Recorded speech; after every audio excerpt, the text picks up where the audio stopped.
राज्यातील काही भागात पावसानं उसंत घेतली आहे तर काही भागात मध्यम स्वरूपाच्या पावसाची शक्यता वर्तवण्यात आली आहे। राज्यातील मुंबई, नागपूर, अमरावती, नाशिक या जिल्ह्यांमध्ये मात्र तापमान वाढलं असल्याचं दिसून येत आहे। याविषयीचा आढावा घेऊयात व्हिडिओच्या माध्यमातून। मुंबईमध्ये गेल्या 3 दिवसांपासून प्रचंड उकाडा जाणवत असून मुंबईत उद्या हलक्या ते मध्यम स्वरूपाचा पाऊस होण्याची शक्यता आहे। तर मुंबईत उद्या 29 अंश सेल्सिअस कमाल तर 25 अंश सेल्सिअस किमान तापमान असेल। पुण्यात काही दिवस वातावरण ढगाळ राहणार असून काही भागात हलक्या स्वरूपाच्या पावसाची शक्यता हवामान विभागाने वर्तवली आहे। पुण्यात उद्या ऊन सावलीचा खेळ पाहायला मिळेल। पुण्यात 27 अंश सेल्सिअस कमाल तर 23 अंश सेल्सिअस किमान तापमान असेल।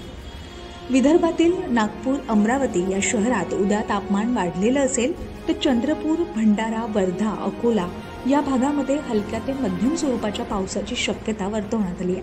नागपूरमध्ये उद्या 29 अंश सेल्सिअस कमाल तर 23 अंश सेल्सिअस किमान तापमान असेल। मराठवाड्यातील बीड, लातूर, धाराशिव, जालना, परभणी या जिल्ह्यात काही ठिकाणी जोरदार पावसाचा अंदाज वर्तवण्यात आला आहे तर काही ठिकाणी हलक्या पावसाची शक्यता हवामान विभागाने वर्तवली आहे। छत्रपती संभाजीनगरमध्ये उद्या 28 अंश सेल्सिअस कमाल तर 21 अंश सेल्सिअस किमान तापमान असेल।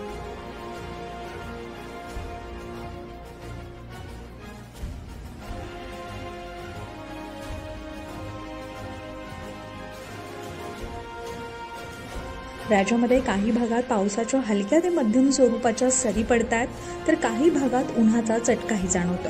राज्यातील वेगवेगळ्या जिल्ह्यातील पुढील 5 दिवस पावसाचा अंदाज असून किमान तापमानातही वाढीचा अंदाज हवामान विभागाने दिला आहे।